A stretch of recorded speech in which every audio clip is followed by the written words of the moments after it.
Hey, Dimitri, how are you? I'm well, Mario. Thanks for having me back on. Uh, yeah, man, I don't know what to say to you. When one second you're in Iran, the next second you're in Lebanon. You've definitely got balls of steel. But what are you in Lebanon for? What are you planning to cover?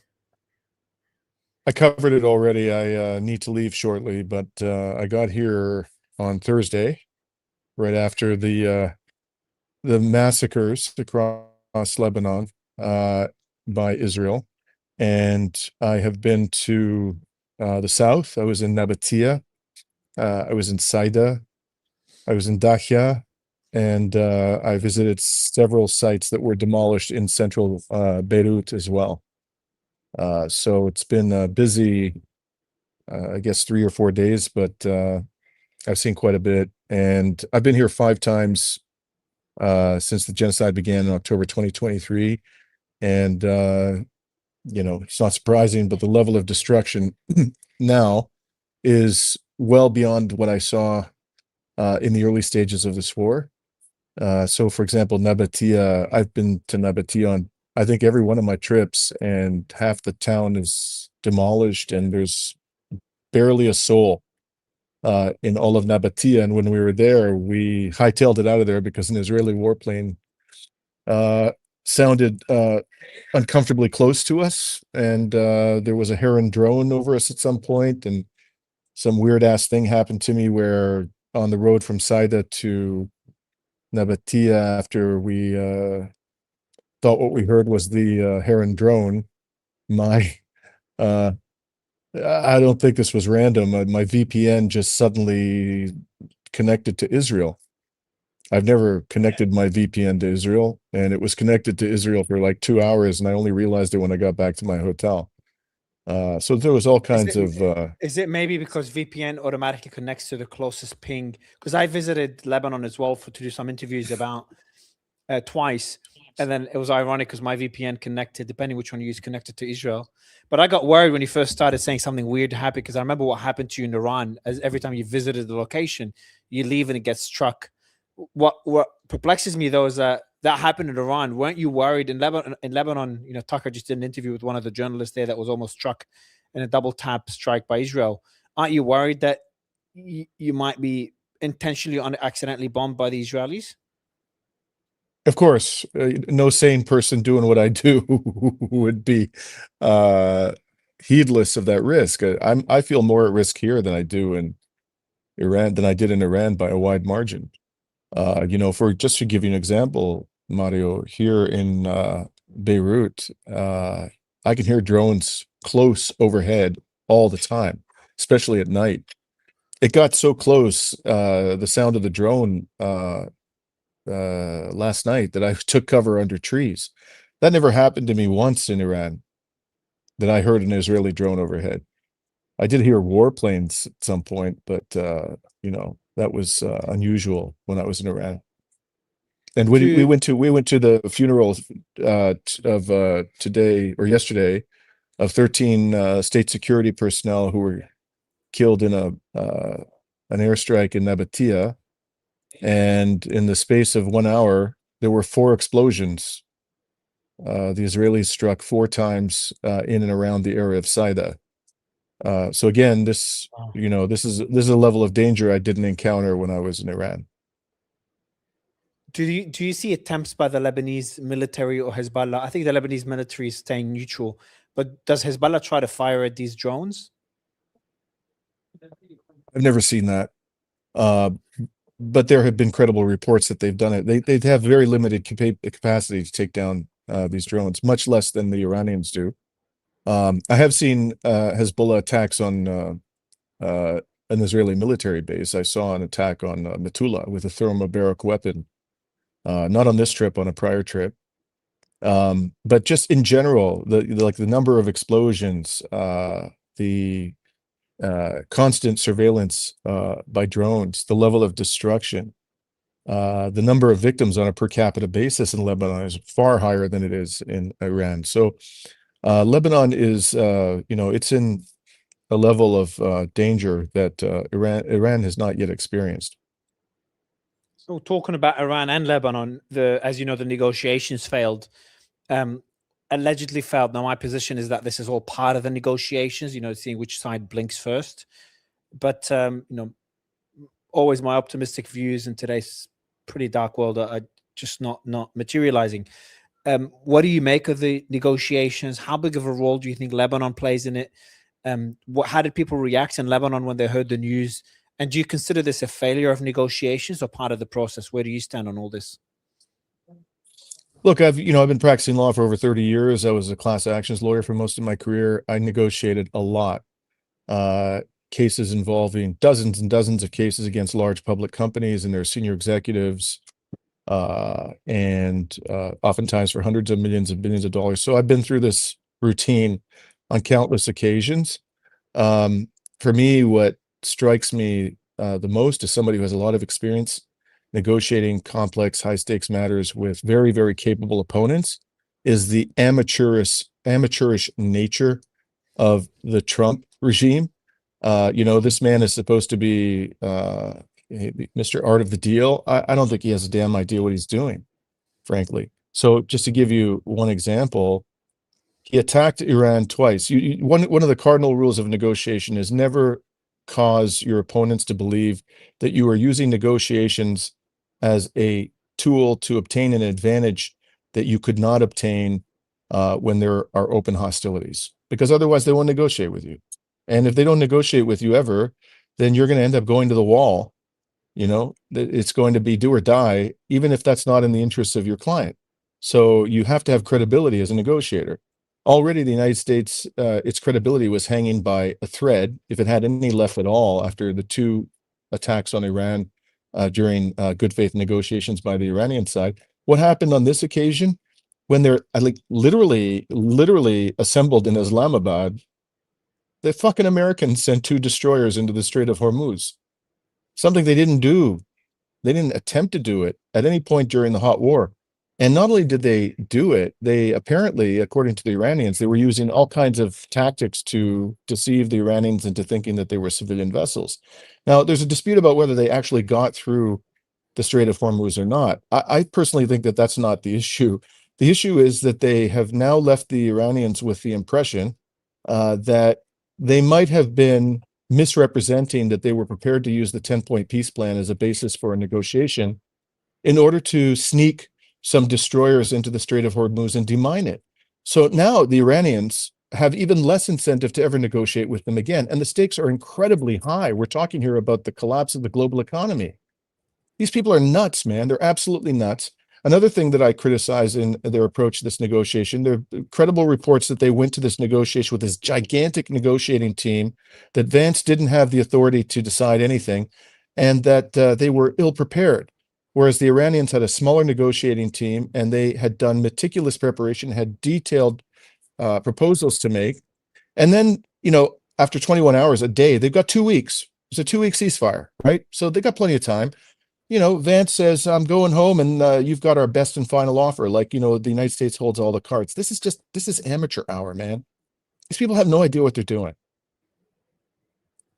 There's also developments on the, so that's what the Pakistanis said, by the way, Iranians said. So the comments by the Iranian foreign minister, I think it was one of the diplomats, diplomacy is a continuation of a sacred struggle. We will not forget nor forgive the heinous crimes of the US and the Zionist regime. And another one here, another comment here, an official told Fars News, until the US agrees to a reasonable deal, there will be no change in the situation of the Strait of Hormuz. So they're standing the ground on the Strait of Hormuz, and they got Ghalibaf saying the following: before the negotiations, I emphasize that we have the necessary good faith and will, but due to the experiences of the 2 previous wars, we have no trust in the opposing side. America has understood our logic and principle, and now it's time for it to decide whether it can earn our trust or not. So that was Ghalibaf. I think as the negotiations, after the negotiations failed, that, hey, America needs to earn our trust. And what you're saying, that the actions by these 2 warships. Now, I saw these 2 warships. I didn't know they were there to demine. I thought they were there to test how far Iran will go and to test whether Iran is willing to how willing Iran is to go back into this war, kind of testing the other side, understanding their negotiating positions, so kind of prodding.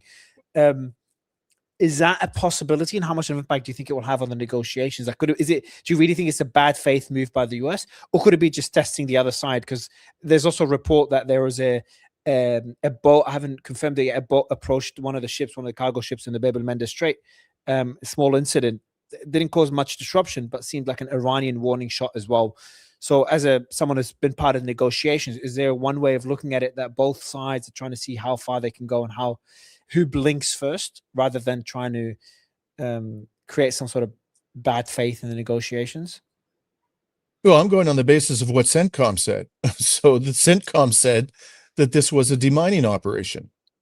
Read the Axios article by Barak Ravid, who, by the way, up until 2024 was in the Israeli Defense Forces, a reservist, and also served in the intelligence unit, the notorious intelligence unit 8200. So he's basically become a mouthpiece for the Trump regime under the guise of being a reporter for Axios. And he's, he as usual, he's citing some unnamed U.S. official, and then he sprinkles in some statements from CENTCOM. And the overall unmistakable impression about from his article is that this was intended to demine the strait, which in and of itself is absolutely stupid, Mario. It's just from a technical perspective, because even if they demine the strait, they could remine it. There's nothing stopping the Iranians from remining it.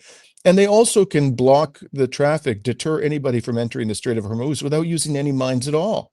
They can strike oil tankers with drones, with ship-to-ship missiles, with their diesel submarines, with land-to-ship missiles. I mean, they could destroy a tanker 6 ways from Sunday. So this is all just stupid, and all it did was create additional mistrust. What do you think of what's the reasoning behind it, and where do you think the Americans are in these negotiations? Now, I'm in a position that both sides want to end the war. If anything, Trump wants to end the war even more than the Iranians do. And we saw that delegation of IRGC landed after the executive branch, the diplomatic branch of Iran. So it showed that the negotiations were progressing to get the decision makers who felt safe enough to travel into Iran. I'm not sure if you saw that news. The IRGC delegation landed later throughout the day. So do you think both sides want an end to the war? Yes, I think Trump wants it more. Absolutely. The problem that Trump has is that he wants it on his terms, and he ain't going to get it on his terms. I think he's desperate to get out of this, but this man, like, have you ever heard Donald Trump say, "I'm sorry"? Have you ever heard Donald Trump say, "I made a mistake"? I can't remember a single time that mofo ever acknowledged a mistake. I've heard plenty of other politicians do that. In fact, I heard some politicians in Iran say that we made mistakes. This man is incapable of doing or saying anything which evinces fallibility, anything. So he is insisting upon some kind of a resolution which enables him to say persuasively to the American people that we are the victors. And the Iranians ain't having none of that. So this is going to continue until the American economy is experiencing, I'm sorry to say this, I really feel sorry for people around the world who are going to experience the consequences of this economic collapse that's coming. But when the American economy is screaming in pain, Donald Trump is going to have to eat some humble pie. And hopefully that's going to be pretty soon, because if not, we could be looking at a global economic collapse. Japan alone, just take the case of Japan, right? 90% of its oil and gas is imported from the Middle East. Yeah. Can you? This is the country with the highest debt to GDP ratio in the world, 255%. The last thing the Japanese people need is an economic collapse. And that's where they're heading. South Korea, India, Pakistan, Europe Trump is in serious trouble. Less than an hour ago, Trump had literally said that. He said the strait is critical for Japan. They get about 93% of their oil through it. He said that to Fox News. South Korea get roughly 45%. Yet these countries haven't really helped us. We have about 45,000 US troops in Japan and 50,000 in South Korea. We guard them and protect them. So he's pressing those countries. He's doing what, to be honest, I recommend he does, is that he makes this problem that he caused, that he shouldn't have caused in the first place, make it their problem and less of an American problem, because these countries will find diplomatic ways to open the Strait of Hormuz. And he seems to be trying to outsource that problem to them. But then if both sides want to end this, what would you say are the non-negotiables on the Iranian side? Because based on Trump's comments, it seems that the sticking points are the Strait of Hormuz. Iran want to charge a toll on the straits to kind of make up for the damages for the war. And number two, according to Trump, I'm not sure if that's true, because I do think that Iran will concede on this one. That's the nuclear program. But I wouldn't be surprised if Iran does not want to concede on this, to build their nuclear program, enrich uranium to keep it as a deterrent against any future wars after the last two wars. But do you think these are the sticking points? And you've been to Iran. What do you think are their non-negotiables?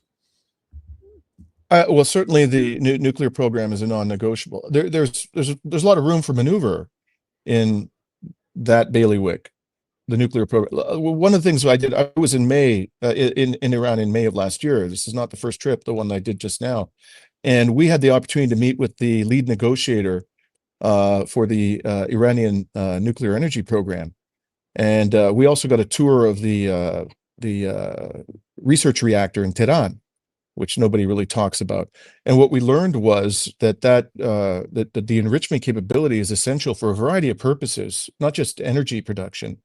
For example, medical isotopes and various devices that they use in agriculture, which is important in Iran because it's a water-stressed country. So this is a really. By the way, they have a right to enrich uranium. I repeat, they have a right under the Nuclear Non-Proliferation Treaty, of which they are members. Israel is not a member. They have undergone the most intrusive inspections of their nuclear energy program in the world. Israel has undergone none. Nobody talks about Israel's nukes. And so the idea that Iran has to give up civilian enrichment for peaceful purposes is absurd. And after everything that the United States and Israel have done to Iran, I wouldn't give up the enriched uranium either. I would say, screw you. I might have been willing to do that, 6 months ago or 12 months ago, but after the boundless aggression they've shown towards Iran, I would keep that as my ace in the hole. But I suspect that the Iranians, if they get enough concessions on reparations, okay, they have a right to reparations under international law because this war violated the United Nations Charter 6 ways from Sunday. They want to see U.S. military bases withdrawn from the region. That may be negotiable. But I don't think the reparations are. The unfreezing of assets is not negotiable. The lifting of sanctions is not negotiable. And I don't think they're going to give up entirely enrichment. I think they would be prepared to deal with very significant restrictions, maybe even more severe than the ones that Obama managed to negotiate, which were very severe. Okay, the 3.67% enrichment, my understanding is normally for civilian energy production, you need to enrich the level of 5%. They agreed to 3.67%. So, and they've enriched, but it's important to say they've enriched to 60%. So I understand you said you're comparing them to Israel, and Israel's a whole different problem, which we agree on. But Iran did cross that 3.67% or even the 5% significantly up to 60%. And enriching from 60 to 90% is pretty easy as well. So I think they should be. But Mario, why did they do that? Why did they do that? They did it because Trump tore up the JCPOA. The IAEA said they were complying. This is all Trump's fault. This is all Trump's fault. It's too late. The horse has left the barn. He's going to them now and saying, after I screwed you by tearing up the deal that you were complying with, and you responded by enriching to 60%, you got to turn over all your uranium, your enriched uranium, and give up any level of enrichment. This is ridiculous. This is not a reasonable position. So what would they need? You said reparations. Would they first? You'd agree that they'd accept reparations through a toll booth. They don't need to get the US to directly pay them, because I don't think Trump would accept to pay them, and they know that. So the toll booth, a temporary toll booth at the Strait of Hormuz, is their way to get reparations, which I think the US should accept. They have no choice. They have a choice, but I just think that Iran won't concede on that. There's significant damages that they're faced. They do want the lifting of sanctions. Do you think that's non-negotiable as well now, or do you think they might accept to reach a peace deal that would include the same sanctions they had before the war? Because these sanctions have been crippling, and they also have been weakened significantly by these sanctions that led to some part to the protests in January.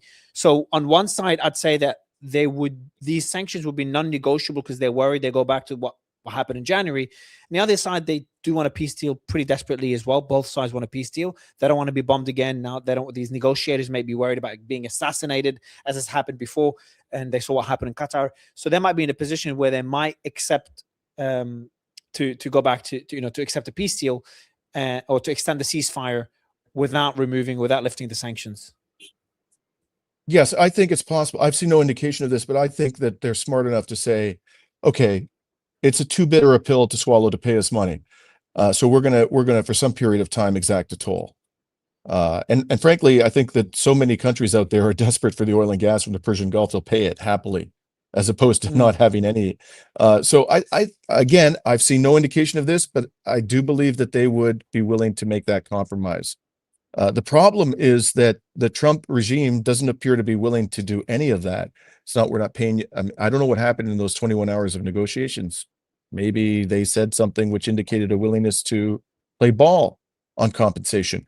But publicly, other than the embrace of the 10-point peace proposal, I haven't seen any room for maneuver on the Trump side.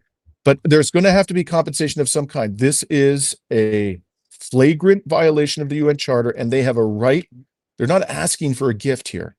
They have a right under international law to compensation for all of the damages caused by Israel and the United States, which is possibly in excess of $100 billion now. So some way, somehow, Trump is going to have to deliver to them a big whack of dough. I don't think that they're going to give on the sanctions. I wouldn't, because those too are a flagrant violation of the UN Charter. And the people of Iran have suffered as a result. It's not the government, it's not the economic elite, it's ordinary Iranians. So it's time to get rid of those damn things. Before I ask you what could happen next and how far this could escalate, because I think as part of the negotiations, we may even see a return back to limited strikes, but not a full-blown war, and a bit of a tit for tat by both sides, and before one of them blinks. But before asking you about this, you keep saying the Trump regime. Is that just your way of responding for anyone that calls the Iranian regime an Iranian regime instead of an Iranian government? That's a good question, Mario. First of all, it is, how shall I put this? It is an act of rebellion against Western propaganda.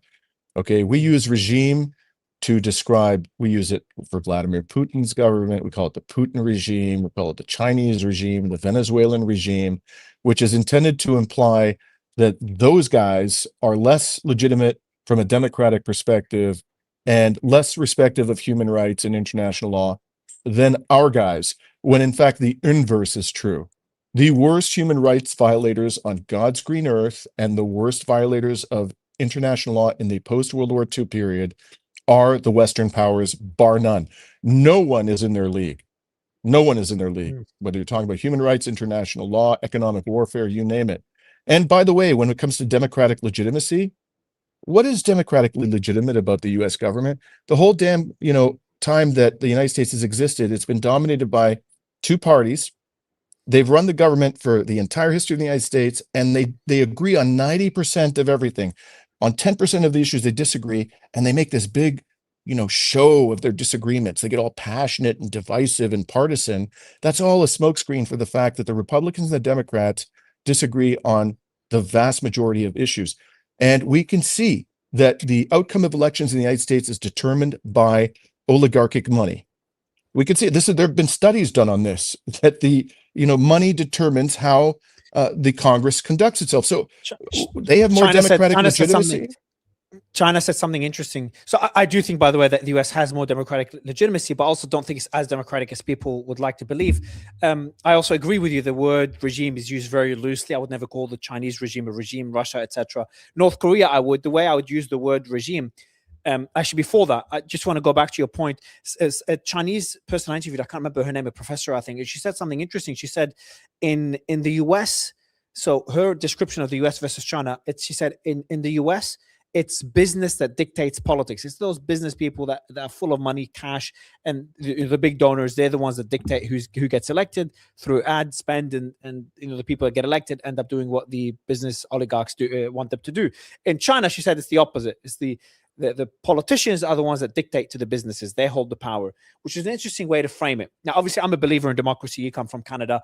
The reason I use the word regime, and I'm still kind of iffy about it for Iran, is after January. And I use it obviously for North Korea, for example. Before January, I'd say government. Now I'm almost 50-50, but I'm still leaning a bit more to the regime because I'm just really appalled by what happened in January. Now, was Mossad part of it? Yes. Was it instigated by foreign powers? Yes.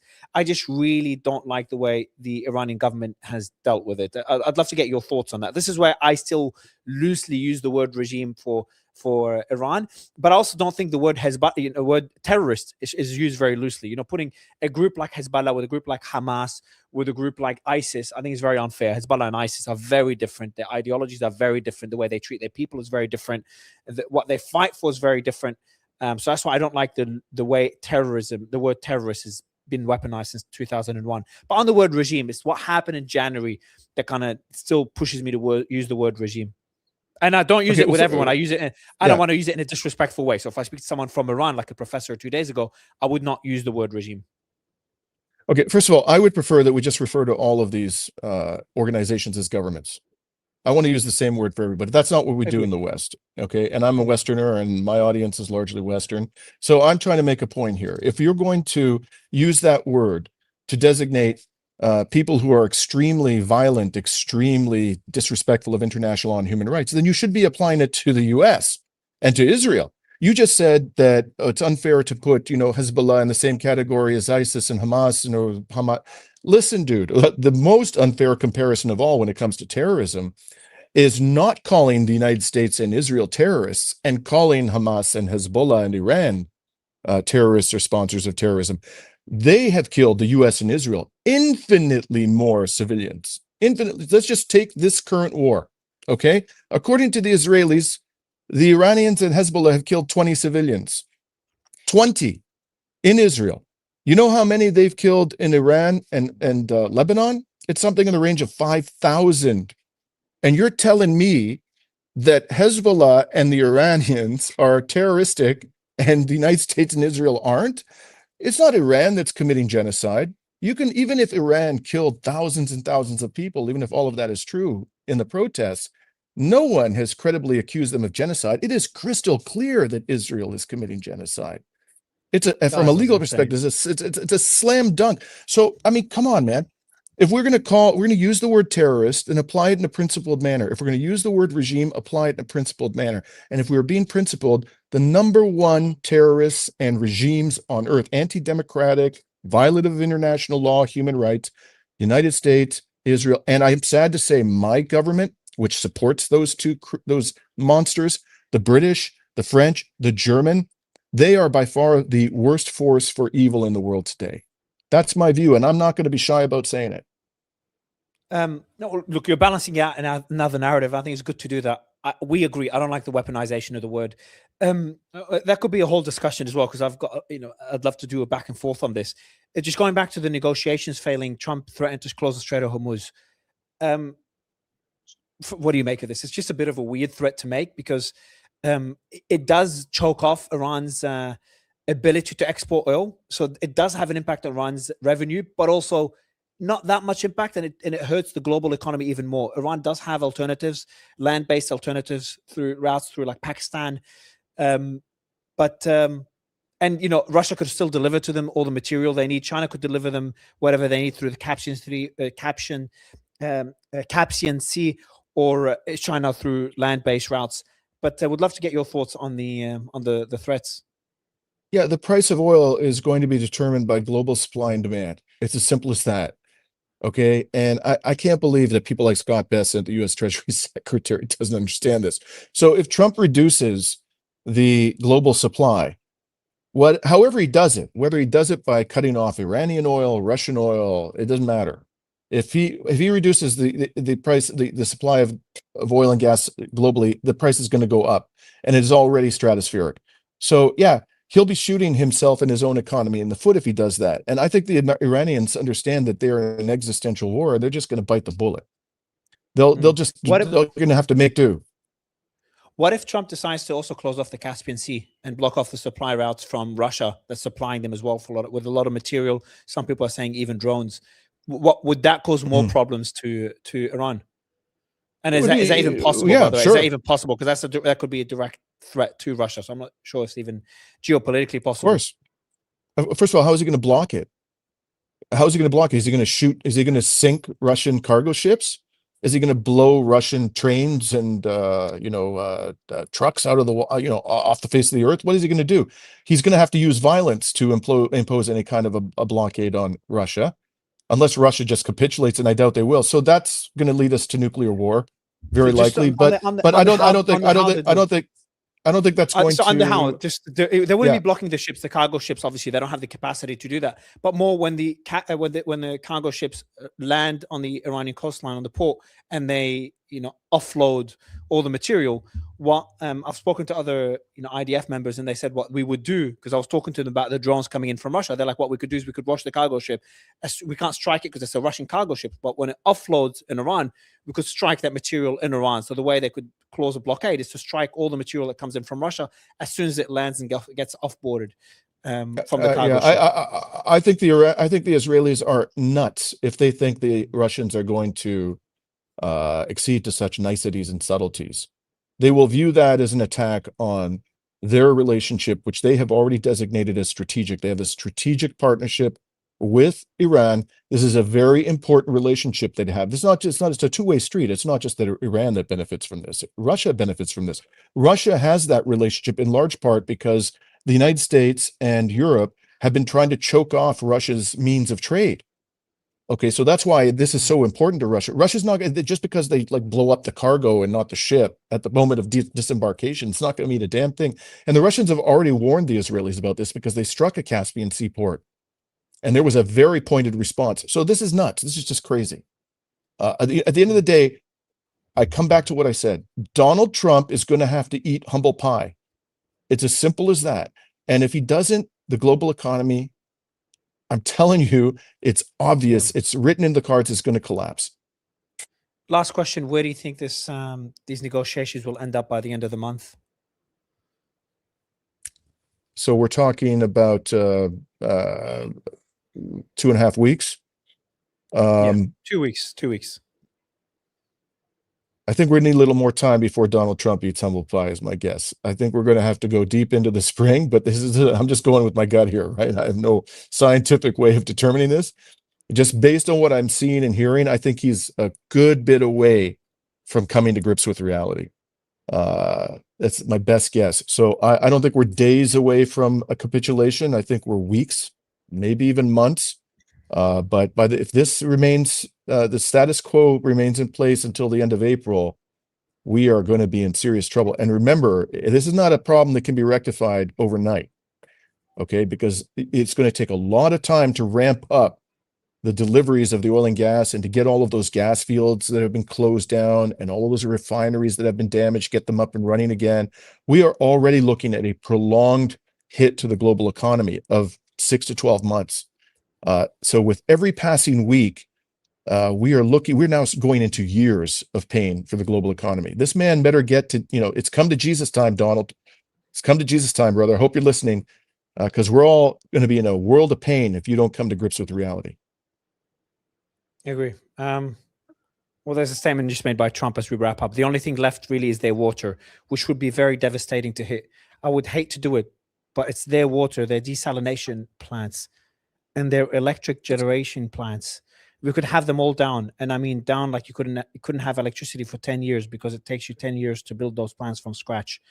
You'd never probably be able to build them again. I think we're pretty much maxed out other than those few items. We still have some plants left. These are the threats he was making beforehand. But again, we know Iran has the ability to respond tit for tat against the Gulf. Yeah, but it's worse than that. It's like, I was all over Iran. Iran has rivers. It has lakes. It has snow-capped mountains that melt in the springtime. So Saudi Arabia doesn't have any of those things. Kuwait doesn't have any of those. You get into a desalination plant war, oh my God.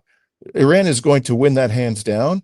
And, when it comes to the power generation, Iran is a much bigger country than Ukraine. Iran is as big as Western Europe. The Russians have been trying to destroy Ukraine's energy grid, and they're pretty damn good at hitting these targets for 4 years. And Ukraine still has energy. So this is just delusional. Dimitri, really appreciate it. We have Aaron David Miller who's coming in next as well, a Middle Eastern analyst, and he's talked about the economic impact of this, which you started hinting at. And I think that's one of the things that people are not talking about enough, because that's what will really pressure the US to fold, because the global economy cannot continue taking the hits of the Strait of Hormuz being closed. And I talk to commodity traders on a regular basis, and they're like, Murray, the damage is already going to take a long time to fix the damage that's already been caused, even if things open up today. But if this continues for another week, 2, 3, the global economy is in a really, really bad spot, especially Asia and Europe. But Dimitri, really appreciate it, man. Thank you so much. Take care, brother. See ya. See you, bro. For everyone else, we'll see you again in